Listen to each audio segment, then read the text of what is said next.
Hello प्यारे बच्चों, इस वीडियो में हम कक्षा 10 ये विज्ञान है हमारा क्लास 10th का विज्ञान है, जिसमें हम भौतिक विज्ञान पढ़ रहे हैं। अध्याय हमारा 10 है, मानव नेत्र तथा रंग बिरंगा संसार। इसमें हम पूरे चैप्टर के निचोड़ देखेंगे। उसके बाद लास्ट में हम परीक्षा में आने वाले जो इम्पॉर्टेंट प्रश्न है, पिछली परीक्षाओं में पूछे गए हैं, उन प्रश्नों को भी देखेंगे। तो आइए हम स्टार्ट करते हैं। सबसे पहले हमें जानना है कि दर्शन कोण क्या होता है। तो हमें दर्शन कोण से पहले दो चीज़ें और जानना है। ये हमारा उत्तल और ये हमारा अवतल लेंस है। ये हमारा उत्तल लेंस है, उत्तल लेंस, और ये कहलाएगा हमारा अवतल लेंस। अगर हम बात करेंगे दोनों का काम, तो ये हमारा मुख्य अक्ष है, जिसको आपने पीछे वाले लेक्चर में देखा है। यहाँ पर जो भी प्रकाश की किरण आएगी तो उत्तल लेंस का कार्य होता है प्रकाश किरणों को मोड़ना। तो ये प्रकाश किरणों को मोड़ देगा। अब यहाँ पर आएंगे तो ये मुख्य अक्ष है। अब यहाँ पर जो भी प्रकाश की किरण आएगी तो इसका काम है उन प्रकाश किरणों को फैलाना। तो ये प्रकाश किरणों को फैलाता है। तो इन्हीं दोनों को आधार मान करके हम पूरा यह चैप्टर देखेंगे। अब हमें चाहिए इसमें दर्शन कोण। तो हम देखेंगे दर्शन कोण क्या होता है। चूँकि हमारी जो आँख होती है, ये हमारी आँख है, इस आँख में एक लेंस होता है। यहाँ पर आएंगे तो एक लेंस है, यहाँ पर आपका रेटिना होता है, दृष्टि पटल जिसको कहते हैं। ये जो लेंस होता है हमारी आँख में, नेत्र ये हमारा हो गया। ये लेंस जो है ये उत्तल लेंस होता है, उत्तल लेंस, और इसका काम है प्रकाश किरणों को मोड़ना। तो ये क्या करता है, तो अगर हम बात करें कोई वस्तु हमारी दूर है, तो किसी भी वस्तु द्वारा जो इस आँख पर कोण बनेगा उसी को हम दर्शन कोण कहेंगे। तो किसी भी वस्तु द्वारा आँख पर बनने वाले कोण को, यहाँ पर जो ये कोण बना, इसी कोण का नाम है दर्शन कोण, दर्शन कोण। तो अगर वस्तु हमारी दूर है, ध्यान से देखिए, ये आपका हो गया, ये लेंस यहाँ बना।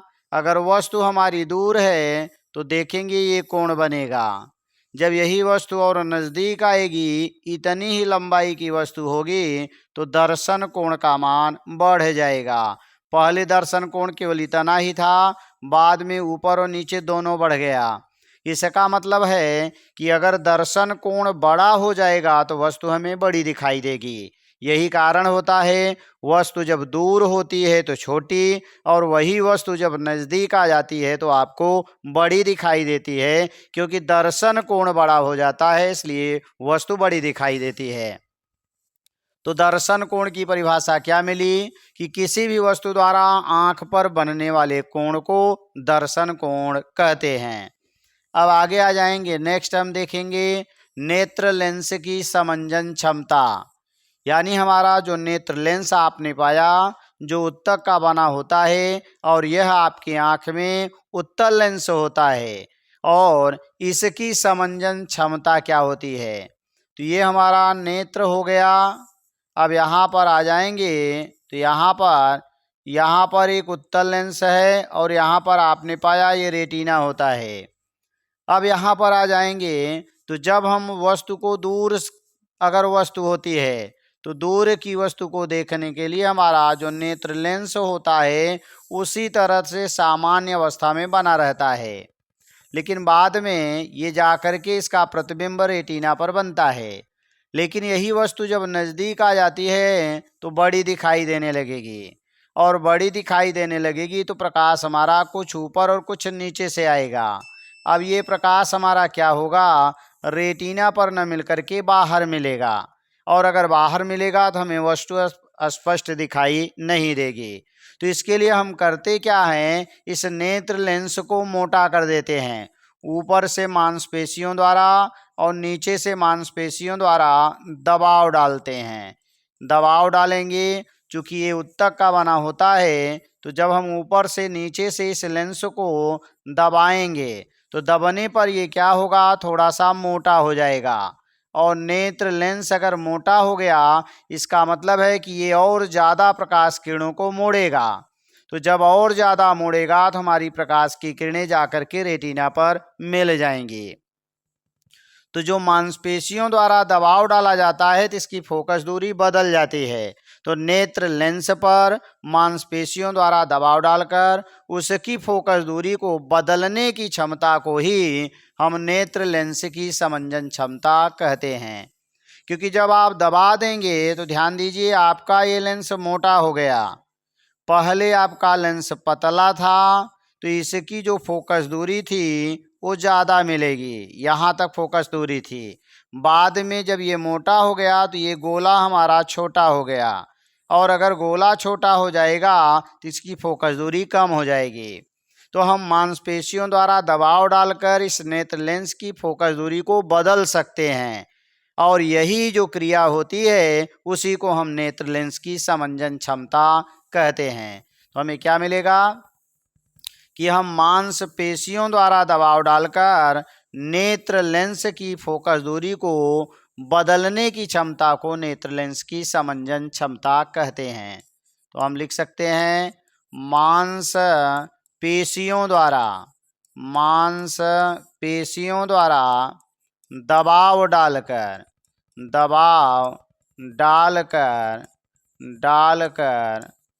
जब हम दबा देंगे तो उसकी फोकस दूरी कम हो जाएगी, प्रतिबिंब नज़दीक बनेगा, और फिर छोड़ देंगे तो अपनी सामान्य अवस्था में आ जाएगा, फिर प्रतिबिंब हमारा दूर बनने लगेगा।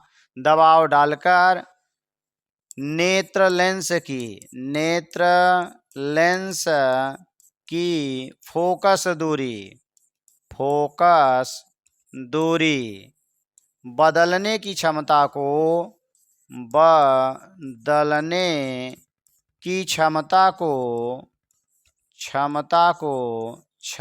को नेत्र लेंस की समंजन क्षमता कहते हैं। नेत्र लेंस की समंजन क्षमता कहते हैं।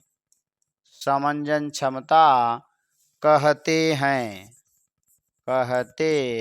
हैं। तो इस तरह से हम क्या पाएंगे, ये नेत्र में जो लेंस होता है उसको मांसपेशियों द्वारा दबाव डालकर उसकी जो फोकस दूरी को कम या ज़्यादा की जाती है उसी को हम नेत्र लेंस की समंजन क्षमता कहेंगे। नेक्स्ट हमारा आता है दृष्टि दोष तथा निवारण। अब होता है क्या कि जैसे जैसे आदमी की एज बढ़ती जाती है तो मांसपेशियां शिथिल होने लगती हैं, जिसके कारण या तो दूर का या तो पास का वस्तु नहीं दिखाई देता है, धुंधला दिखाई देने लगता है। तो जब वस्तुएं धुंधली दिखाई देने लगती हैं तो इसी को हम दृष्टि दोष कहते हैं। तो हमें मिलेगा क्या, दृष्टि दोष का मतलब है कि जब एज के बढ़ने के साथ या आयु के बढ़ने के साथ नेत्र लेंस की समंजन क्षमता क्षीण हो जाती है तो उसी को हम दृष्टि दोष कहते हैं। समंजन क्षमता क्षीण होने का मतलब मांसपेशियां कम दबा पाएंगी तो हमारा जो नेत्र लेंस होगा कम मोटा हो पाएगा, और नेत्र लेंस भी जो होगा दबते दबते कम फैल पाता है, जिसके कारण भी उसकी समंजन क्षमता क्षीण हो जाती है। तो हमें क्या मिलेगा, नेत्र लेंस की समंजन क्षमता क्षीण होने के कारण जब वस्तुएं धुंधली दिखाई देने लगती हैं उसी को हम दृष्टि दोष कहते हैं। अब ये जो दृष्टि दोष होता है हमारा, अब इसका निवारण कैसे होगा वो हम जानेंगे। तो पहले मिला दृष्टि दोष, तो नेत्र लेंस की समंजन क्षमता क्षीण होने के कारण वस्तुएं धुंधली दिखाई देने लगती हैं और इसे ही हम दृष्टि दोष कहते हैं। नेक्स्ट आ जाएंगे दृष्टि दोष के कारण।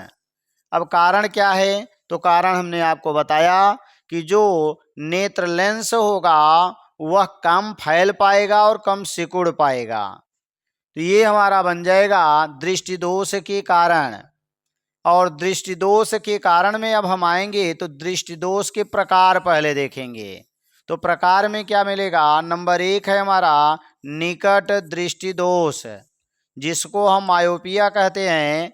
अब इसमें होता क्या है कि जो वस्तु नज़दीक होती है उसका प्रतिबिंब तो रेटिना पर बन जाता है, जिससे वस्तु दिखाई देने लगती है। लेकिन जब दूर वाली वस्तु और यहाँ पर प्रतिबिंब रेटिना पर, चूंकि किरणें यहाँ जाके मिल गई तो यहाँ पर प्रतिबिंब बन गया रेटिना से पहले, तो इस प्रकार के दोष को ही हम कहेंगे निकट दृष्टि दोष। अर्थात यानी नेत्र लेंस का वह दोष जिसमें निकट की वस्तु दिखाई दे परंतु दूर की वस्तु न दिखाई दे, उसी को हम निकट दृष्टि दोष कहते हैं। या हम यूं ही कह सकते हैं कि निकट दृष्टि दोष में प्रतिबिंब रेटिना से पहले बनता है। तो आपको जानना है निकट दृष्टि दोष किसे कहते हैं। तो हमें मिला क्या कि जब निकट की वस्तु दिखाई दे, निकट या इसको हम कह सकते हैं पास की वस्तु दिखाई दे, वस्तु दिखाई दे, दिखाई दे किंतु दूर की वस्तु न दिखाई दे, दूर की वस्तु न दिखाई दे, न दिखाई दे, तो इस प्रकार के दोष को, इस प्रकार के दोष को निकट दृष्टि दोष कहते हैं। निकट दृष्टि दोष कहते हैं। अब इसमें होगा क्या, हमारा जो प्रतिबिंब बनेगा वो रेटिना से पहले बनता है। तो निकट दृष्टि दोष में, निकट दृष्टि दोष में प्रतिबिंब जिसको इमेज कहा जाता है, रेटिना से पहले बनता है, पहले बनता है। यानी रेटिना से पहले बनने के कारण ही, यानी प्रतिबिंब निकट बनने के कारण ही इसका नाम पड़ा है निकट दृष्टि दोष। अब क्या करेंगे, हमें इस प्रतिबिंब को ले जाकर के यहाँ रेटिना पर बनाना है। तो हमारे पास दो लेंस है, या तो उत्तल लगेगा या तो अवतल लगेगा। अब हम देखेंगे यहाँ पर कौन सा लेंस लगेगा। तो इसका कार्य क्या है कि प्रकाश किरणों को मोड़ना। तो अगर यहाँ पर हम एक उत्तल लेंस लगा देते हैं तो यहाँ से जो भी प्रकाश की किरणें आएंगी वह और मुड़ जाएंगी। अगर हम बात करें, यहाँ पर जो भी प्रकाश की किरण आएगी वह और मुड़ जाएगी, और अगर और मुड़ जाती है तो इसका मतलब है कि रेटिना से और पहले बनने लगेगी। तो हमारा ये दोष दूर नहीं हो पाएगा। और इसमें क्या होता है कि जो भी प्रकाश की किरण दूर से आती है वो फैलती है। तो इस तरह से अगर यहाँ पर हम एक अवतल लेंस लगा देंगे, यहाँ पर हम एक अवतल लेंस लगाएंगे, तो अवतल लेंस का कार्य है प्रकाश किरणों को फैलाना। तो ये क्या करेगा, प्रकाश किरणों को और फैला देगा। अब यहाँ से प्रकाश किरणें मुड़ेंगी और मुड़ते मुड़ते जा कर के हमारा रेटिना पर मिल जाएंगी। यानी प्रकाश की किरण और फैल जाएगी पहले, और जब फैल जाएगी तो यहाँ से मुड़ते मुड़ते जा कर के रेटिना पर मिल जाएगी। तो इस दोष को अगर हमें दूर करना है तो हमें अवतल लेंस का प्रयोग करना पड़ेगा, क्योंकि वस्तु नज़दीक बन रही है। दूर बनाने के लिए हमें किरणों को फैलाना पड़ेगा, और किरणें हमारी फैलती हैं अवतल लेंस द्वारा।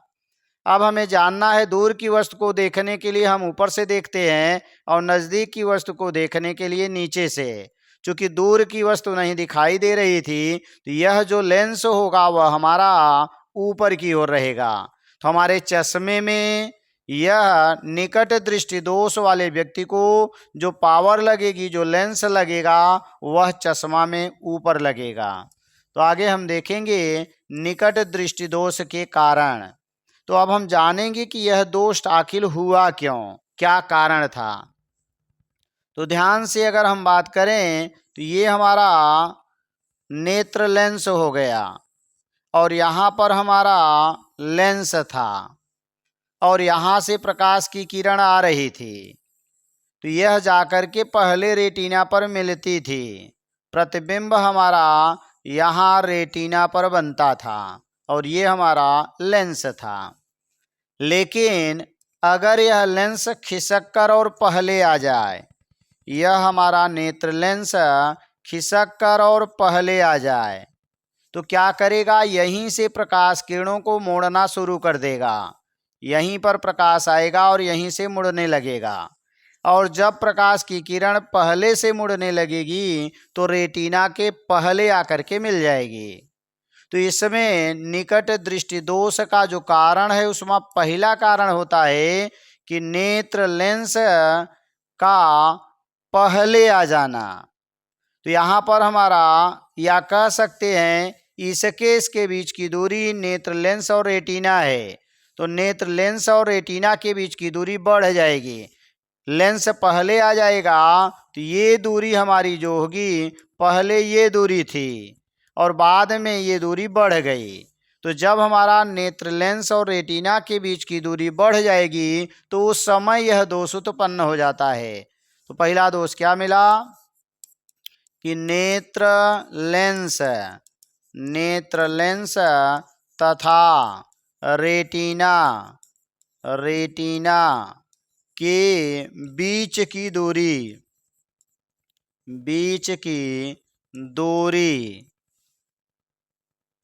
का बढ़ना, यानी जो नेत्र लेंस था और जो रेटिना थी उसके बीच की दूरी बढ़ गई, जिसके कारण प्रतिबिंब पहले बनने लगा क्योंकि ये पहले से ही किरणों को मोड़ने लगा। एक और दूसरा कारण होता है, अगर हम बात करें यहाँ पर एक दूसरे फिगर के माध्यम से समझें तो ये हमारा नेत्र बन गया और इसमें हमारा ये कार्निया है और यहाँ पर हमारा नेत्र लेंस है और यहाँ पर हमारा रेटिना है। अब जब पहले सही था तब तो प्रकाश की किरण आती थी और जा कर के वह रेटिना पर मिल जाती थी। लेकिन अगर यह नेत्र लेंस थोड़ा सा मोटा हो जाए, अगर हमारा यह नेत्र लेंस थोड़ा सा मोटा हो जाए तो ये प्रकाश किरणों को और मोड़ेगा।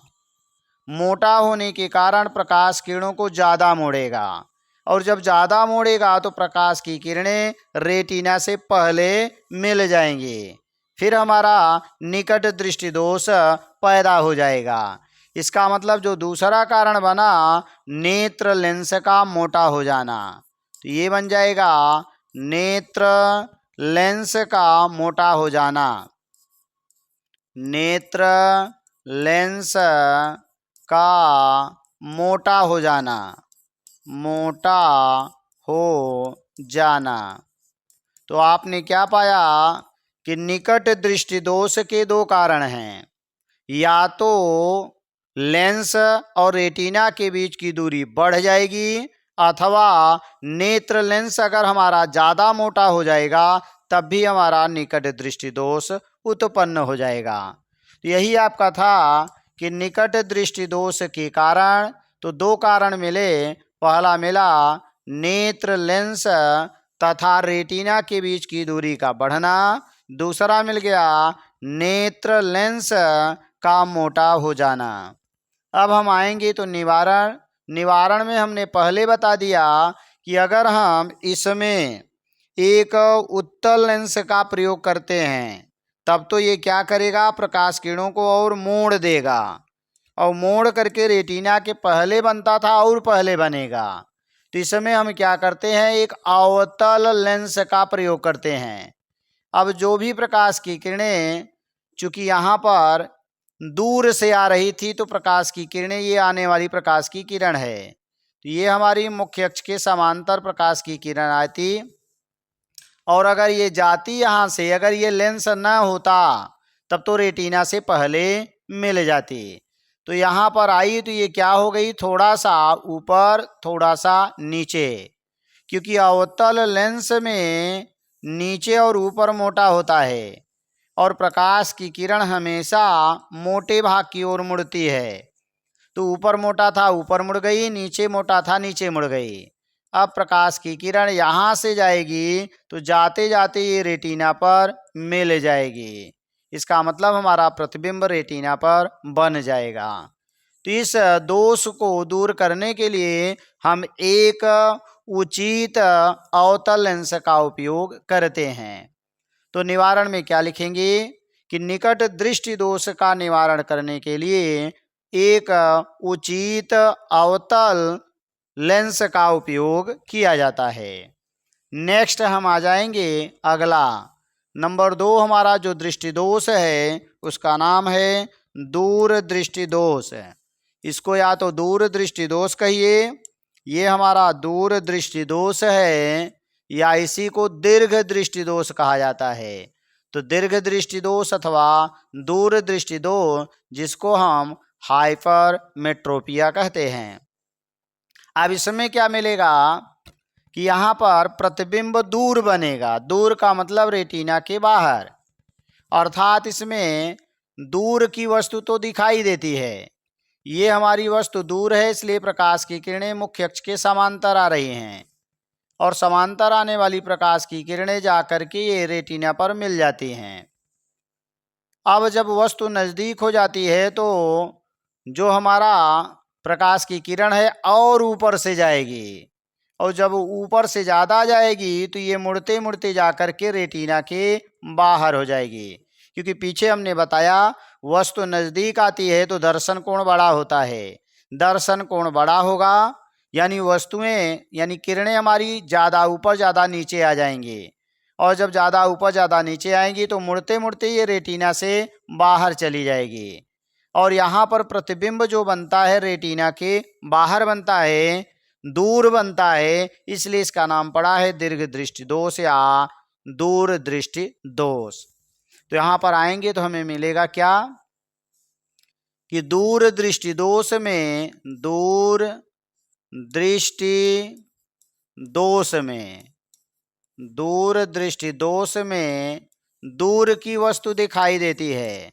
दूर की वस्तु दिखाई देती है, दिखाई देती है, दिखाई देती है, किंतु किंतु पास की वस्तु नहीं दिखाई देती है। पास की वस्तु नहीं दिखाई देती है, नहीं दिखाई देती है। यानी यहाँ पर दूर वाली वस्तु आपको दिखेगा लेकिन जो नज़दीक रहेगी वह नहीं दिखेगी। और इसमें अगर हम बात करेंगे तो जो प्रतिबिंब होता है वह रेटिना से बाहर बनता है।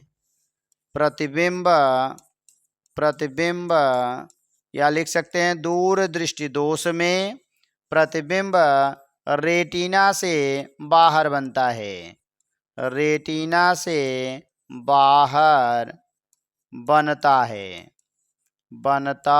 है। अब यहाँ ध्यान देना है, इस दोष का अगर हमें निवारण करना है तो हमें देखना है कौन सा लेंस लगेगा और इसके कारण क्या हैं। तो पहले दोष बना, अब इसके हम कारण जानेंगे। तो कारण में क्या मिलेगा, यानी जो दूरी बढ़ रही थी दोनों के बीच की दूरी, अब दूरी घट जाएगी, अर्थात हमारा नेत्र लेंस खिसक कर रेटिना की ओर चला जाएगा। अगर हम बात करें तो ये हमारा था नेत्र।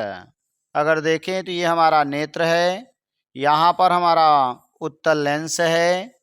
अब यहाँ पर चूंकि नज़दीक वाली वस्तु ज़्यादा ऊपर ज़्यादा नीचे से आएगी और ये प्रतिबिंब हमारा रेटिना के बाहर बना है, यानी जब वस्तु दूर थी तो उसका प्रकाश की किरण समांतर आई, दर्शन कोण छोटा था, इसलिए प्रकाश की किरणें जाकर के ये रेटिना पर मिल जाती थी। लेकिन जैसे ही वस्तु नजदीक आ गई तो वस्तु बड़ी दिखाई देने लगी दर्शन कोण के कारण। तो यहाँ से एक ऊपर और एक नीचे मिला और जाते जाते ये रेटिना के बाहर जाकर के मिल गई, जिसके कारण हमारा प्रतिबिंब नहीं दिखाई दिया। तो ये बाहर कब मिली होगी? अगर ये नेत्र लेंस यहाँ होता तो पहले से मोड़ता और मोड़ते मोड़ते ले जाकर के रेटिना पर पहुंचा देता। लेकिन नेत्र लेंस हमारा खिसक कर आगे चला गया, रेटिना की ओर चला गया। जब उसकी ओर जाएगा इसका मतलब है इसके बीच की दूरी घट जाएगी। तो कारण में दो कारण मिलेंगे। पहला कारण होगा नेत्र लेंस और रेटिना के बीच की दूरी का कम होना। तो नेत्र लेंस तथा रेटिना के बीच की दूरी, रेटिना के बीच की दूरी का कम होना। यानी हमारा जब नेत्र लेंस और रेटिना के बीच की दूरी घटेगी तो हमारा नेत्र लेंस खिसकेगा और आगे जाकर के मोड़ना शुरू करेगा। तो मोड़ते मोड़ते प्रकाश की किरण रेटिना से बाहर जाकर मिलेगी। दूसरा कारण, ये पहला कारण था। नंबर 2, जो दूसरा कारण होगा वह दूसरा कारण क्या है? इसके पहले वाले में नेत्र लेंस मोटा हो गया था, तो ज़्यादा मोड़ रहा था तो पहले मिल जाता था। अब पतला हो जाएगा तो कम मोड़ पाएगा, जब कम मोड़ पाएगा तब भी रेटिना से बाहर जाके मिल जाएगा। जैसे अगर हम बात करें तो ये हमारा हो गया नेत्र। अब यहाँ से अगर ये सही होता तब तो नज़दीक वाला जो प्रकाश की किरण आती उससे जाकर के ये रेटिना पर मिलता। लेकिन जब नेत्र लेंस हमारा पतला हो गया, तो ये प्रकाश की किरणों को कम मोड़ पाएगा। और जब कम मोड़ पाएगा तो जो भी प्रकाश की किरण आएगी वह अपवर्तन के पश्चात जाकर के रेटिना से बाहर मिल जाएगी। तो दूसरा कारण यही बनेगा कि नेत्र लेंस का पतला हो जाना। नेत्र लेंस का पतला होना। तो आपने क्या पाया? दो कारण पाए। किसमें? निकट दृष्टि दोष में भी, दूर दृष्टि दोष में भी। तो निकट दृष्टि दोष में रेटिना से पहले प्रतिबिंब बनता है, दूर दृष्टि दोष में प्रतिबिंब रेटिना के बाहर बनता है। रेटिना के पहले तब बनेगा जब नेत्र लेंस मोटा हो जाएगा, या तो नेत्र लेंस पहले खिसक के चला आएगा, अर्थात नेत्र लेंस और रेटिना के बीच की दूरी बढ़ जाएगी। और इस दूर दृष्टि दोष या दीर्घ दृष्टि दोष में हमारा नेत्र लेंस पतला हो जाएगा तो कम मोड़ पाएगा, तो जिससे प्रतिबिंब जाकर रेटिना से बाहर मिल जाएगा। या खिसक कर रेटिना की ओर चला जाएगा, अर्थात नेत्र लेंस और रेटिना के बीच की दूरी कम हो जाएगी, तो आगे से मोड़ेगा तो मुड़ते मुड़ते हमारा प्रतिबिंब रेटिना के बाहर मिल जाएगा। तो दो कारण आपको मिले इसके। अब हम आएंगे नेक्स्ट, निवारण देखेंगे। तो अगर हम बात करें यहाँ पर, ये हमारा था नेत्र लेंस, ये था नेत्र और उसमें ये था हमारा लेंस। अब यहाँ पर चूंकि हम देख रहे हैं कि निकट की जो वस्तु है उसका प्रतिबिंब रेटिना के बाहर बन रहा है, तो ये रेटिना के बाहर बना। इसका मतलब है कि अगर इसमें हम अवतल लेंस लगाएंगे तो ये क्या करेगा? प्रकाश किरणों को और ऊपर से ले जाएगा और नीचे से ले जाएगा, क्योंकि मोटा भाग ऊपर मोटा भाग नीचे। तो यहाँ से प्रकाश की किरणें जा कर के मिलते मिलते और बाहर मिलेंगी। इसका मतलब हो गया कि अब ये ज़्यादा बाहर जाके मिल रही है और हमें पहले मिलाना है। तो इसके लिए हमें क्या करना पड़ेगा कि यहाँ पर एक हम उत्तल लेंस लगाएंगे। और जब हम यहाँ पर एक उत्तल लेंस लगाएंगे तो उत्तल लेंस का कार्य क्या है? प्रकाश किरणों को मोड़ना। अब ये क्या करेगा? प्रकाश किरणों को मोड़ेगा। और जब नीचे से जाएंगी प्रकाश की किरणें तो ये मोड़ करके और रेटिना पर प्रतिबिंब बना देंगे। तो ये किसके कारण बना? अगर ये किरणों को हम आगे ले जाते, ये लेंस न होता तो ये आगे कहीं नहीं मिलती।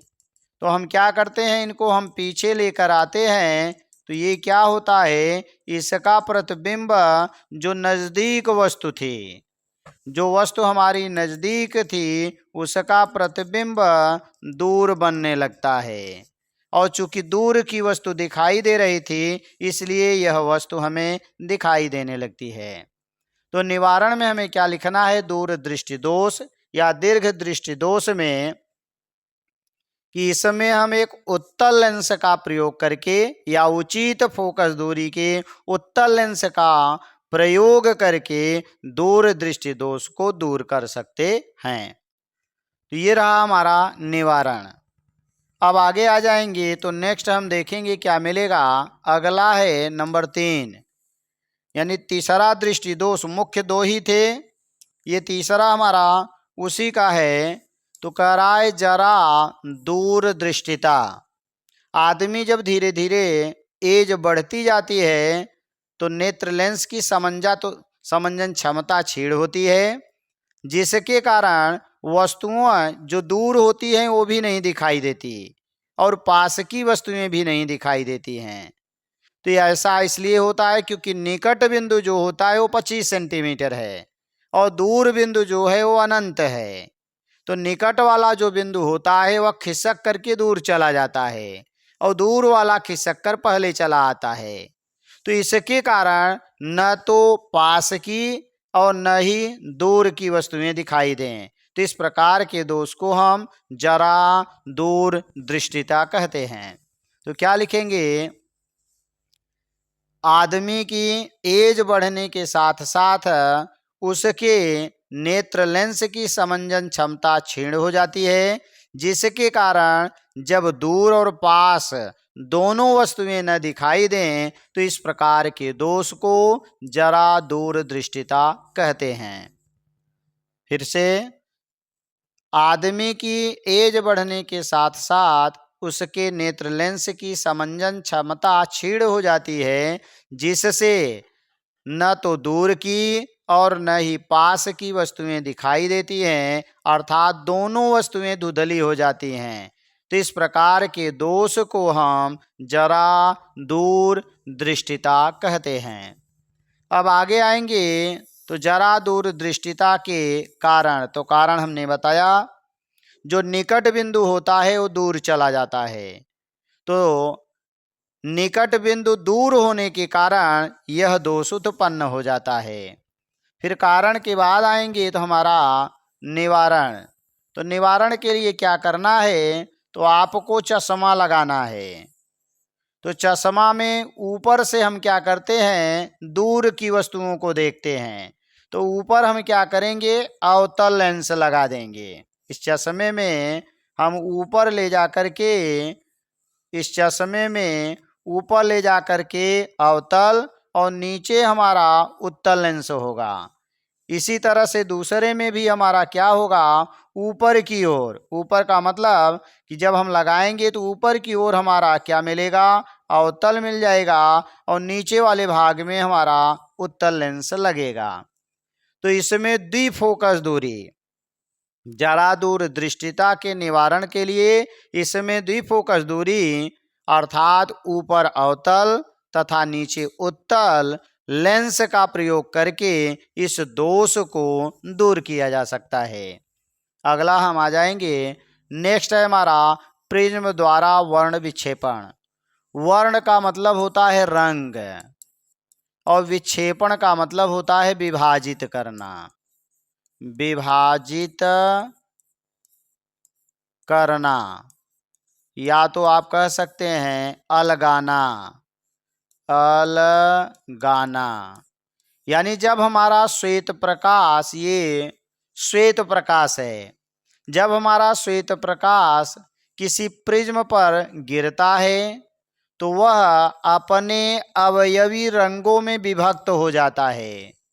अवयवी का मतलब जिससे जिससे मिलकर बना है उसी उसी रंग में विभक्त हो जाएगा। तो श्वेत प्रकाश में सातों रंग होते हैं तो वह अपने सातों रंगों में अलग हो जाता है, और इसी घटना को हम प्रिज्म द्वारा वर्ण विक्षेपण या डिस्पर्जन ऑफ लाइट कहते हैं। कि जब श्वेत प्रकाश किसी प्रिज्म पर गिरता है तो वह अपने अवयवी रंगों में विभक्त हो जाता है, और इसी घटना को प्रकाश का वर्ण विक्षेपण कहते हैं। तो श्वेत प्रकाश का अपने अवयवी रंगों में विभक्त होने की क्रिया को वर्ण विक्षेपण कहते हैं। तो ये क्रिया करवाता कौन है? प्रिज्म। तो इसीलिए कहा गया कि श्वेत प्रकाश का प्रिज्म द्वारा अपने अलग अलग रंगों में विभक्त होने की क्रिया को वर्ण विक्षेपण कहते हैं। अब होता क्या है, जैसे आप साइकिल से जा रहे हो, ये आपकी रोड है और यहाँ पर आपका मोड़ है। तो अगर आप साइकिल से जा रहे हो, कई लोग हो, तो जिसकी चाल ज़्यादा होगी वो तो आगे से मुड़ेगा, और जिसकी चाल कम रहेगी वो पहले मुड़ जाएगा। तो इस तरह से लाल रंग की चाल सबसे अधिक होती है। हमारा जो प्रकाश होता है उसमें जो लाल रंग होता है, अगर हम बात करें यहाँ पर, तो इसमें जो लाल रंग होगा, लाल रंग की प्रकाश की चाल सबसे अधिक होती है, इसलिए रेड वाला ऊपर हो जाता है।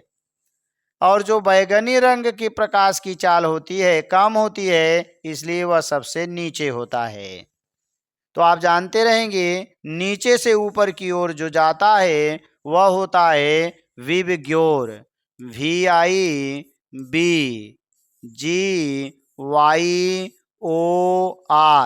1 2 3 4 5 6 7, यही 7 रंगों में ये विभक्त होता है, जिसको हम विबग्योर कहते हैं।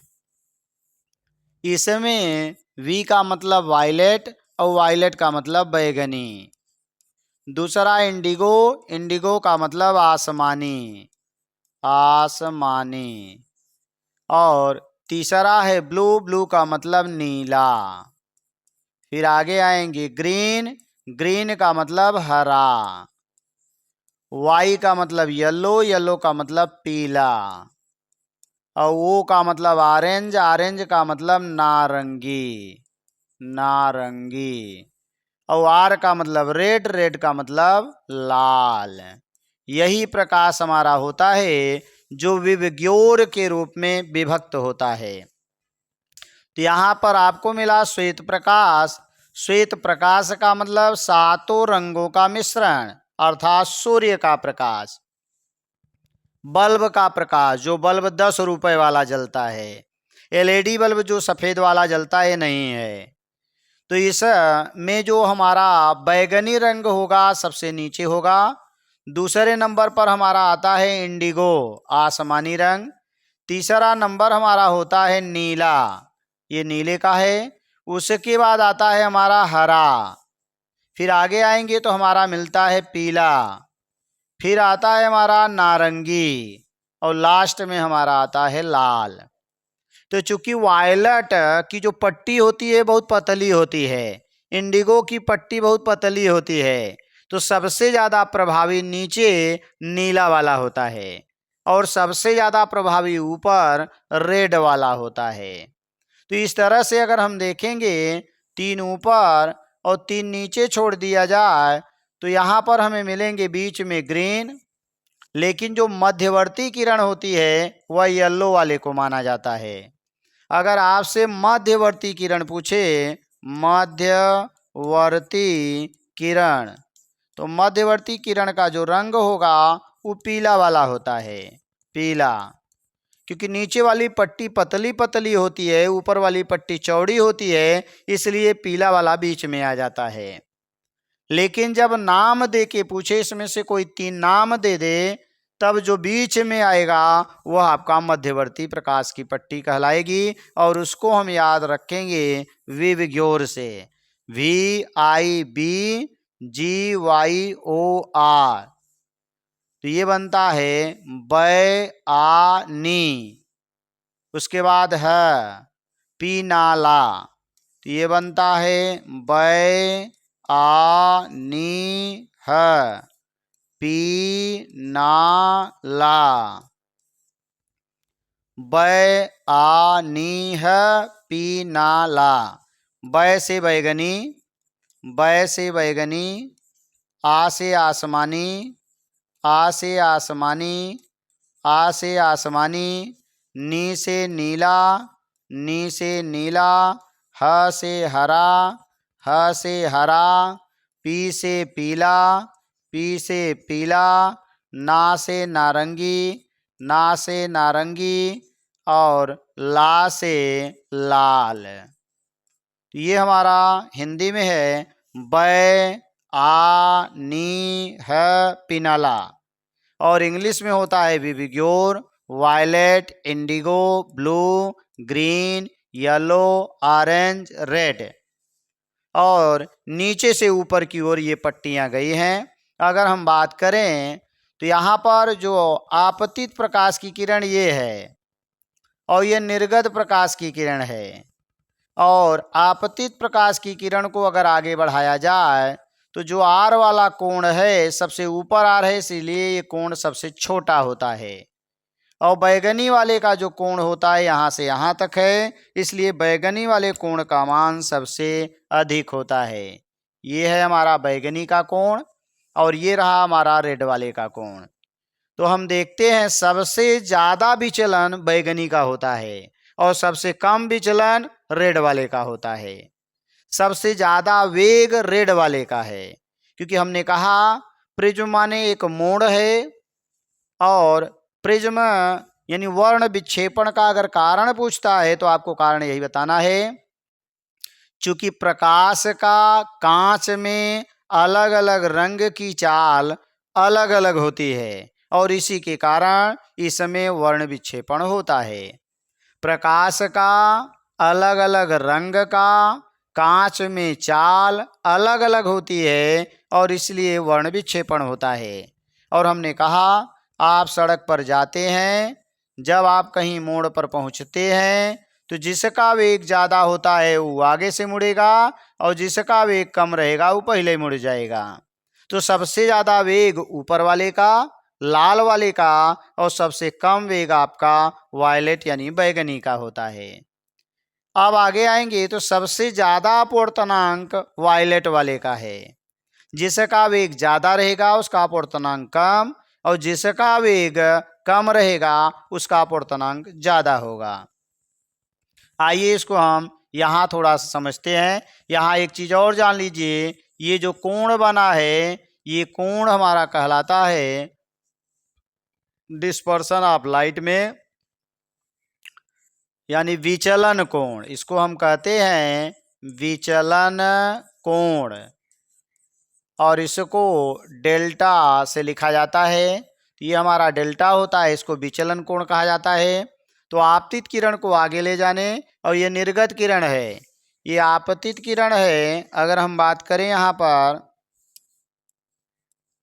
इसको हम आपतित किरण कहेंगे। ये हमारी आपतित किरण है। यहाँ पर हमें जो मिलेगा ये आपतित किरण है, ये अपवर्तित किरण है, और ये निर्गत किरण है। तो अगर हम आपतित किरण को आगे ले जाएं और निर्गत किरण को पीछे ले आएं तो दोनों के बीच का जो कोण बनेगा इसी कोण को हम विचलन कोण कहते हैं। तो रेड वाले का कोण सबसे कम होता है और बैगनी का कोण सबसे अधिक होता है। आइए आगे हम नेक्स्ट देखते हैं। यहाँ दिया है वर्षा की बूंद द्वारा इंद्रधनुष का बनना। अब जो वर्षा की बूंद होती है आकाश में, जब बारिश की बूंदें, ये हमारी वर्षा की बूंद है। अब यहाँ पर क्या हुआ, ये प्रकाश सूर्य का आया और सूर्य का प्रकाश जब इस पर गिरा तो चूंकि ये वायु थी, ये वायु थी और ये जल है, तो जल हमारा सघन बना। तो जब सघन बना तो यहाँ पर हम अभिलंब खींचेंगे तो देखेंगे हमारी प्रकाश की किरण अभिलंब की ओर झुक गई। अब यह किरण आगे जाके टकराई तो टकराने के बाद फिर से ये प्रिज्म का कार्य करेगी, त्रिकोणा प्रिज्म की तरह कार्य करेगी। तो टकराने के बाद प्रकाश की जो किरणें होंगी वह अलग अलग मार्ग से इस तरह से विक्षेपित हो जाएंगी। तो इस तरह से अलग अलग मार्ग से विक्षेपित हो जाएंगी। तो लाल वाली जो पट्टी होगी सबसे ऊपर और बैगनी वाली पट्टी सबसे नीचे होगी। इस तरह से हमारा इंद्रधनुष बन जाता है। तो यहाँ आपको मिलेगा बैगनी, आसमानी, नीला, हरा, पीला, नारंगी, उसके बाद आपका लाल रंग होता है। तो इसी के कारण आपको इंद्रधनुष मिलेगा। तो किसके कारण मिला? वर्ण विक्षेपण के कारण ही आकाश में इंद्रधनुष बनते हैं। आगे हम नेक्स्ट आएंगे तो नेक्स्ट अब हम देखेंगे जो हमारे तारे होते हैं वह टिमटिमाते हुए क्यों प्रतीत होते हैं, अपनी वास्तविक स्थिति से दूसरी स्थिति में क्यों दिखाई देते हैं। तो यहाँ पर अगर हम बात करें तो ये हमारा तारा है, देखेंगे ये हमारा तारा है। अब इसकी वास्तविक स्थिति ये है, और चूंकि तारा बहुत ऊपर है, यहाँ पृथ्वी का एक वायुमंडल होगा, यहाँ सघन होगा। तो अगर हम बात करेंगे यहाँ पर सघन होगा, अगर सघन है, इसके कण नज़दीक नज़दीक हैं, तो यहाँ पर प्रकाश, इस गोले का केंद्र यहाँ है, प्रकाश की किरण यहाँ से आई और वो आने के बाद टकराई तो यहाँ हम आ जाएंगे। तो देखेंगे यहाँ पर प्रकाश की किरण इसको सीधे जाना चाहिए, लेकिन ये करती क्या है, थोड़ा सा मुड़ जाती है। क्यों मुड़ जाती है? क्योंकि ये हमारा वायु है तो विरल है। वायु क्या, निर्वात समझ लीजिए, क्योंकि ऊपर निर्वात है तो ये हमारा निर्वात है जिसको हम कहेंगे निर्वात। तो ये है विरल, और इसमें हवा के कण हैं, गैसों के कण हैं, धूल के कण हैं, तो ये बनेगा सघन। अब यहाँ पर प्रकाश की किरण जब आती है तो अभिलंब की ओर झुक जाती है, क्योंकि प्रकाश की किरण पीछे आपने अपवर्तन में पाया था, यानी हमारे जो प्रकाश का अपवर्तन होता है ये कांच होता है, इसमें प्रकाश की किरण तिरछा आती है, अभिलंब होता है। तो इस प्रकाश की किरण को सीधे जाना चाहिए, लेकिन ये प्रकाश की किरण सीधे न जा कर के ये अभिलंब की ओर झुक जाती है। तो ये घटना आपने पीछे अपवर्तन वाले चैप्टर में आपने पढ़ा। तो इसी तरह से प्रकाश जब यहाँ आएगा तो नीचे की ओर मुड़ेगा, और जब नीचे की ओर मुड़ेगा तो जो व्यक्ति देखेगा इसको तारा यहाँ दिखेगा। हम देखेंगे तो हमें तारा यहाँ दिखेगा, जबकि वास्तव में तारा ये है। तो इसका मतलब हमें तारे जिस बिंदु पर रहते हैं उससे थोड़ा सा ऊपर हमें दिखाई देते हैं, और यह किस घटना के कारण है? प्रकाश के अपवर्तन के कारण। अपवर्तन के कारण ये हमें तारे कुछ अपनी वास्तविक स्थिति से ऊपर दिखाई देते हैं। और टिमटिमाते क्यों हैं? ऐसा लगता है जैसे हिल रहे हैं। ये जो वायुमंडल है इसमें जो लेयर है ये ऊपर नीचे होती रहती है, कम ज़्यादा होता रहता है इसकी सघनता। तो जब कम ज़्यादा होता रहेगा तो एक बार इधर, एक बार इधर, एक बार इधर, एक बार इधर, इस तरह से थोड़ा सा ज़्यादा विक्षेपित, थोड़ा सा ज़्यादा विक्षेपित, इसलिए तारे हमें टिमटिमाते हुए प्रतीत होते हैं, और प्रकाश के अपवर्तन के कारण। तो प्रकाश के अपवर्तन के कारण तारे टिमटिमाते हुए प्रतीत होते हैं और अपनी वास्तविक स्थिति से दूसरे स्थान पर कुछ ऊपर दिखाई देते हैं। नेक्स्ट अगली घटना हम देखते हैं। ये हमारा पृथ्वी है और इसके चारों तरफ की ये लेयर है, जिसमें अभी हमने पीछे बताया कि विभिन्न प्रकार की गैसें इसमें भरी हुई हैं। अब यहाँ पर एक आदमी खड़ा हुआ है। अब ये आदमी क्या कर रहा है? यहाँ पर एक सूर्य है, जो सूर्य है वास्तव में ये नीचे चला गया है, लेकिन हमको थोड़ा सा ऊपर दिखाई देता है। क्यों दिखाई देता है वही आपको जानना है। तो यहाँ से सूर्य के प्रकाश की किरण चली तो ये हमारा विरल था, ये हमारा विरल था, और जब प्रकाश की किरण अब सघन में जाएगी, वायुमंडल में जा रही है तो सघन है। अब लंब इसका यहाँ होगा, जिसको हम अभिलंब कहते थे ये हमारा अभिलंब हो गया। तो हमने क्या किया यहाँ पर, ये हमारा अभिलंब बना, ये अभिलंब है। प्रकाश की किरण यहाँ से आई, आने के बाद इसको सीधे जाना चाहिए था, लेकिन थोड़ा सा अभिलंब की ओर झुक जाएगी, क्योंकि ये विरल से सघन में आ रही है। जब विरल से सघन में आ रही है, झुकेगी, तो झुकने का मतलब है कि अब ये प्रकाश की किरण आगे तो मिलेगी नहीं, तो ऐसा लगेगा सूर्य हमारा यहाँ दिख रहा है। तो सूर्योदय और सूर्यास्त के समय दोनों स्थितियों में सूर्य नीचे होता है, लेकिन प्रकाश के अपवर्तन के कारण हमारा सूर्य कुछ ऊपर दिखाई देता है। तो अपनी वास्तविक स्थिति से थोड़ा सा ऊपर दिखाई देगा। तो जिस समय हमारा सूर्य नीचे चला जाएगा, ध्यान दीजिए, जिस समय हमारा सूर्य नीचे चला जाएगा यहाँ से तो नहीं दिखेगा, लेकिन प्रकाश जब आता है तो ये थोड़ा सा ऊपर दिखाई देने लगता है, इसलिए सूर्य दिखाई देता है। तो सूर्यास्त हो जाता है, फिर भी सूर्य हमें दिखाई देता है। सुबह में सूर्योदय नहीं हुआ रहता है, फिर भी हमें सूर्य दिखाई देता है। तो यह हमारा होता है प्रकाश का अपवर्तन। इसी को कहा गया अग्रिम सूर्योदय, माने सूर्य के उदय से पहले दिखाई देगा। और विलंबित सूर्यास्त, सूर्य के अस्त होने के बाद भी सूर्य दिखाई देगा। पीछे वाले लेक्चर में आपने देखा था कि एक बाल्टी में हमने सिक्का रखा, और उस सिक्के को जब हम थोड़ा सा खिसकाए थे कैमरे से, तो सिक्का नहीं दिखाई दे रहा था, लेकिन जैसे उसमें हमने जल डाला तो धीरे धीरे ऐसा लग रहा था जैसे सिक्का हमारा ऊपर आ रहा है। तो वास्तविक स्थिति से थोड़ा सा ऊपर सिक्का हमें प्रतीत होता है, और पहले सिक्का नहीं दिखाई दे रहा था, लेकिन बाद में वह सिक्का हमें दिखाई देने लगता है। जैसे वहाँ पर हमने आपको प्रैक्टिकल के माध्यम से समझाया है, दिखाया है, वहाँ पर हमने प्रैक्टिकल करके आपको दिखाया, उसका फुल वीडियो का लिंक हम डिस्क्रिप्शन में डाल देंगे, वहाँ से आप जा कर के देख लेंगे। तो यहाँ पर हमारा सिक्का था, जब हम व्यक्ति यहाँ पर आंख लगा के देखता है तो इसको सिक्का दिखाई देता है, लेकिन जब व्यक्ति थोड़ा सा बगल में हो जाता है यहाँ, तो ये देखेगा तो ये बाल्टी की दीवार इसको रोक लेगी और सिक्का हमें दिखाई नहीं देगा। लेकिन जब इसमें हम पानी डालते चले जाते हैं तो पानी की मात्रा बढ़ती जाती है, तो ये सिक्का कुछ ऊपर प्रतीत होने लगता, और जब ऊपर प्रतीत होगा तो जहाँ से ये सिक्का नहीं दिखाई दे रहा था वहाँ से भी ये सिक्का दिखाई देने लगेगा। बात करें यहाँ से नहीं दिख रहा था, लेकिन जब ये ऊपर प्रतीत होने लगेगा, ये जल क्या करेगा, उसका प्रतिबिंब ऊपर बना देगा। अब हम देखेंगे हमारा सिक्का दिखाई देने लगेगा।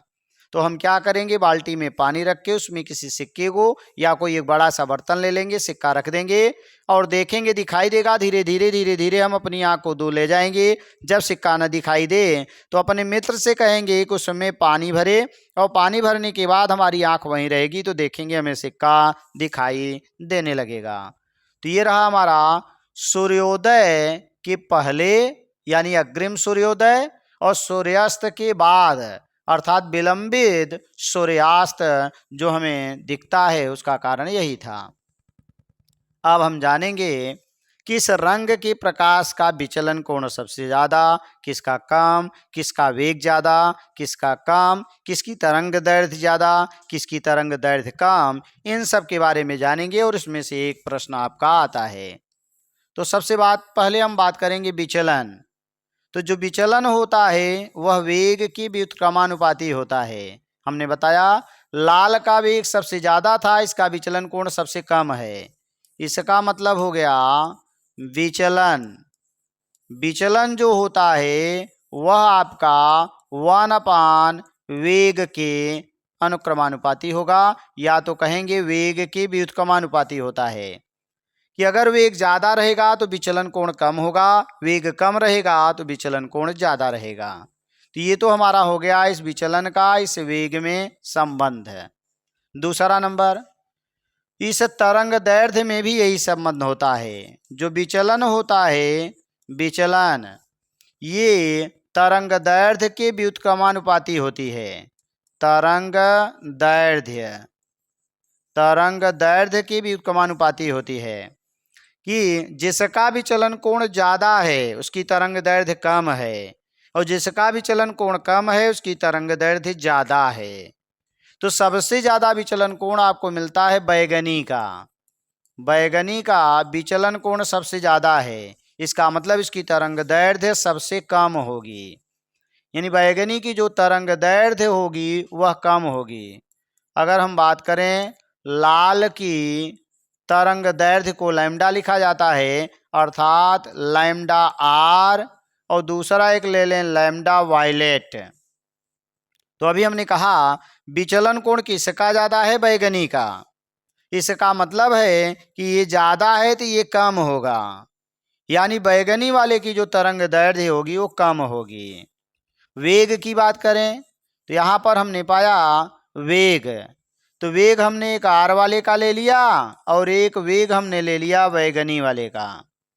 तो लाल का वेग ज़्यादा है इसीलिए ऊपर से मुड़ा, तो लाल वाले का वेग ज़्यादा होगा, लाल वाले की तरंग दैर्ध्य ज़्यादा होगी। अब आगे आएंगे अपवर्तनांक। तो विचलन कोण जो होता है या विचलन अपवर्तनांक के समानुपाती होता है, यानी विचलन जो विचलन होता है वह समानुपाती होता है किसके, अपवर्तनांक के। अपवर्तनांक यानी जिसका अपवर्तनांक ज़्यादा होगा उसका विचलन कोण ज़्यादा होगा। तो विचलन कोण बैगनी का ज़्यादा है, इसका मतलब बैगनी का जो अपवर्तनांक होगा वह ज़्यादा होगा, और अपवर्तनांक को n से लिखते हैं। तो बैगनी का अपवर्तनांक ज़्यादा है तो जो n भी होगा वो ज़्यादा होगा किससे, nr से। लाल वाले का जो अपवर्तनांक कम, बैगनी का अपवर्तनांक सबसे ज़्यादा होगा। अब एक आता है घटना प्रकीर्णन। प्रकीर्णन का मतलब है प्रकाश आए और किसी कण पर गिरने के बाद वो फैल जाए, तो इसी घटना को हम प्रकाश का प्रकीर्णन कहते हैं। सूर्य का प्रकाश जब माध्यम के कणों पर गिरता है तो वह चारों तरफ फैल जाता है, और इसी घटना को हम प्रकाश का प्रकीर्णन कहते हैं। तो क्या मिला, प्रकाश जब किसी कण पर गिरता है तो वह चारों ओर फैलता है, और इसी घटना को प्रकाश का प्रकीर्णन कहा जाता है। अब यहाँ बताया गया कि जो विचलन होगा विचलन कोण, वह आपको क्या मिलेगा कि प्रकीर्णन के समानुपाती है। प्रकीर्णन, तो प्रकीर्णन के समानुपाती होता है। तो प्रकीर्णन के समानुपाती होने का मतलब ये है कि अगर हम दोनों के प्रकीर्णन को ले लें, प्रकीर्णन, और एक हमारा लाल वाले का ले लिया जाए, रेड, और दूसरा हमारा इसी तरह से प्रकीर्णन अगर ये बैगनी वाले का ले लिया जाए, तो यहाँ हम देखेंगे विचलन कोण किसका ज़्यादा है, बैगनी का। तो इसका मतलब उसका प्रकीर्णन जो होगा वो ज़्यादा होगा, यानी जब सूर्य से प्रकाश आता है सातों रंग आते हैं, सबसे ज़्यादा बैगनी वाला फैलता है, दूसरा इंडिगो, तीसरा नीला। लेकिन जो बैगनी और इंडिगो होते हैं इनकी पट्टी पतली है, इनकी संख्या कम है, जिसके कारण ये प्रभावी नहीं हो पाते हैं। तो प्रभावी कौन होता है, नीला प्रभावी हो जाता है। तो प्रकाश के प्रकीर्णन के कारण ही हमारा आकाश नीला दिखाई देता है। अर्थात ये हमारे कण हो गए, ये हमारी पृथ्वी के वायुमंडल के कण हैं, और यहाँ पर हमारा ये सूर्य है, ये हमारा सूर्य था। तो सूर्य से जो प्रकाश आया उसको हम श्वेत प्रकाश कहेंगे, श्वेत प्रकाश। इसका मतलब इसमें सातों रंग हैं। तो जब प्रकाश इस कण पर गिरा तो गिरने के बाद बैगनी वाला सबसे ज़्यादा फैला, ये जो फैलने वाला प्रकाश है ये बैगनी वाला है, बैगनी वाला। दूसरे नंबर पर हमारा आएगा इंडिगो, आसमानी। तीसरे नंबर पर जो आएगा नीला, और तीनों लगभग एक टाइप के दिखते हैं। तो इसीलिए जब ज़्यादा फैलेगा तो हमारी आँखों में ज़्यादा से ज़्यादा प्रकाश नीला कह लीजिए या आसमानी आएगा। जब हमारी आँखों में ज़्यादा प्रकाश नीला या आसमानी आएगा तो हमें आकाश क्या होगा, ऊपर से आ रहा है तो हमें ऐसा लगेगा कि आकाश हमारा नीला दिखाई दे रहा है। तो कुल मिला के आकाश का रंग पृथ्वी से नीला इसलिए दिखाई देता है क्योंकि नीले वाले या कह लीजिए बैगनी वाले प्रकाश का प्रकीर्णन सबसे अधिक होता है। ये आपने पाया कि सबसे ज़्यादा विचलन कोण बैगनी का, सबसे कम विचलन कोण लाल का। अगला आ जाएंगे तो दूसरा पूर्णांक, बैगनी का पूर्णांक सबसे ज़्यादा, लाल का पूर्णांक सबसे कम। प्रकीर्णन तो बैगनी का प्रकीर्णन सबसे अधिक, लाल का प्रकीर्णन सबसे कम। तरंग दैर्ध्य उल्टा, बैगनी की तरंग दैर्ध्य सबसे कम और लाल की तरंग दैर्ध्य सबसे ज़्यादा। वेग भी उल्टा, तो बैगनी का वेग सबसे कम और लाल वाले का वेग सबसे अधिक होता है। तो ये कुछ जानकारियाँ थी जिसके बारे में आपने देखा। अब आगे हमारे आकाश में जो कुछ घटनाएं होती हैं उनके बारे में जानेंगे। जैसे पहला है कि आकाश का रंग नीला दिखाई देना। तो प्रकाश के प्रकीर्णन के कारण आकाश का रंग नीला दिखाई देता है। प्रकीर्णन का मतलब चारों तरफ प्रकाश का फैलना। तो अगला है सूर्योदय तथा सूर्यास्त के समय सूर्य का लाल दिखाई देना। सूर्योदय और सूर्यास्त के समय हम देखेंगे जो सूर्य होता है हमसे सबसे ज़्यादा दूरी पर होता है। हमारी पृथ्वी यहाँ है, सबसे ज़्यादा दूरी पर है। तो लाल प्रकाश तो यहाँ तक पहुँच गया, बैगनी प्रकाश का उधर ही प्रकीर्णन हो गया, फैल गया। तो जिसके कारण बैगनी वाला हमारी आँख तक नहीं आया और लाल प्रकाश हमारी आँख तक आ गया, जिसके कारण हमारा सूर्य लाल दिखाई देता है। तो वही हम लिखेंगे, सूर्योदय तथा सूर्यास्त के समय सूर्य लाल इसलिए दिखाई देता है क्योंकि बैगनी वाले रंग का प्रकीर्णन हो जाता है और लाल रंग का प्रकाश हमारी आंखों तक पहुंच जाता है और इसीलिए सूर्य लाल दिखाई देता है। या डायरेक्ट हम कह सकते हैं प्रकाश लाल का प्रकीर्णन सबसे कम होता है, इसलिए प्रकाश सूर्य हमें लाल दिखाई देता है।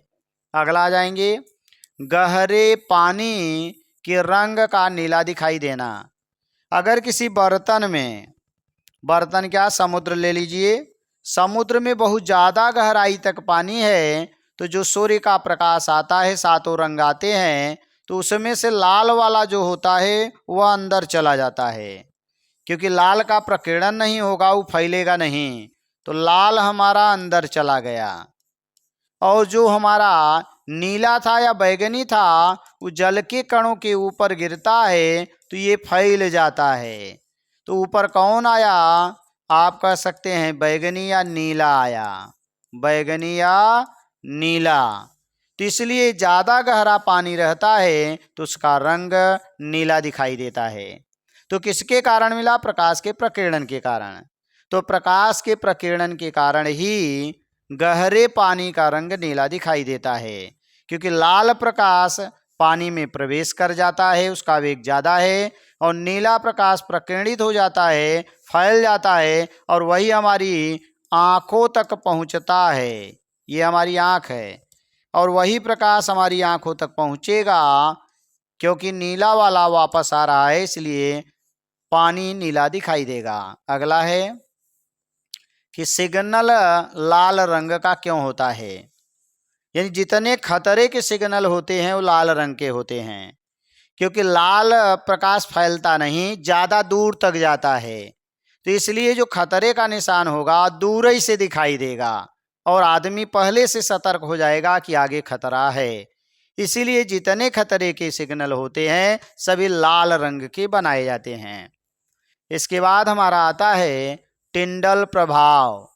तो टिंडल प्रभाव क्या है, यानी जब हमारा प्रकाश किसी विलयन में से होकर जाता है, तो अगर विलयन हमारा कोलाइडी नहीं है, उसके कारण बहुत छोटे छोटे हैं, अर्थात उसी में घुल गया है, तो प्रकाश का जो पथ होगा वह दिखाई नहीं देगा। यहाँ हम देखेंगे हमारा रास्ता दिखाई नहीं दे रहा है, बहुत कम दिखाई दे रहा है। लेकिन जैसे ही वह कोलाइडी विलयन में जाता है तो कोलाइडी विलयन में क्या होता है, कणों का आकार थोड़ा सा बड़ा होता है, तो प्रकाश जब यहाँ पहुँचता है तो ये फैलने लगता है। जिसके कारण उसका रास्ता दिखाई देने लगता है, और इसी घटना को हम टिंडल प्रभाव कहते हैं। यानी जब प्रकाश किसी कोलाइडी विलयन में से जाता है तो उसका मार्ग प्रतीत होने लगता है, इसी घटना को हम टिंडल प्रभाव कहते हैं। जैसे अगर हम देखें तो ये हमारा क्या है, एक जंगल है। ये हमारा एक जंगल है, और इस जंगल में चूंकि जंगल घना है तो थोड़ा सा प्रकाश जहाँ से आएगा तो यहाँ पर कोहरा, धूल के कण, ये सब हैं, और ये घुलते नहीं हैं, अर्थात हमारे वायु में घुले हुए नहीं हैं। तो ये कोलाइडी विलयन बना लेते हैं, जिसके कारण प्रकाश जब आता है तो वह अपना रास्ता दिखाई देने लगता है। जैसे यहाँ पर आपने पाया कि प्रकाश आया, पहला केवल सॉल्यूशन विलयन था जो उसमें घुल जाएगा, दूसरा हमारा कोलाइडी विलयन था अर्थात ये पानी था, और ये हमारा पानी में हमने थोड़ा सा दूध मिला दिया। जब हम पानी में थोड़ा सा दूध मिला के उसमें से प्रकाश गुजारेंगे तो अंदर बाटल में आपको प्रकाश जाता हुआ दिखाई देगा, और अगर डायरेक्ट केवल पानी में प्रकाश डालेंगे तो उसमें हमारा प्रकाश बहुत धुंधला अर्थात उसका पथ दिखाई नहीं देगा। तो इसी घटना को टिंडल प्रभाव कहा जाता है। एक दूसरा आपका फिगर है आपके पास, जिसमें अगर कोई कमरा अंधेरा हो और किसी खिड़की से अगर थोड़ा सा प्रकाश आ रहा हो, तो यहाँ हम देखेंगे इस खिड़की से थोड़ा सा प्रकाश आ रहा है तो हम देखेंगे वायुमंडल में जितने धूल के कण और सभी कण रहते हैं उस पर प्रकाश गिरता है और फैलता है। इसी घटना को कहा जाता है टिंडल प्रभाव। तीसरा हमने विलयन वाला बताया। अगला हमारे कुछ प्रश्न हैं। पहला प्रश्न हमारा क्या दिया है कि मानव नेत्र के जिस भाग पर किसी वस्तु का प्रतिबिंब बनता है वह होता है। पहला है कार्निया, दूसरा है परितारिका, तीसरा है पुतली, और चौथा है हमारा दृष्टिपटल। तो आपको इसका आंसर कमेंट सेक्शन में बताना है, और अगर इसका आंसर जानना है तो इसका जो सेकेंड पार्ट आएगा उसमें आपकी इस तरह से परीक्षा में पूछे गए बहुत सारे प्रश्न मिलेंगे, जिसको हम नेक्स्ट पार्ट में देखेंगे। Thanks for watching.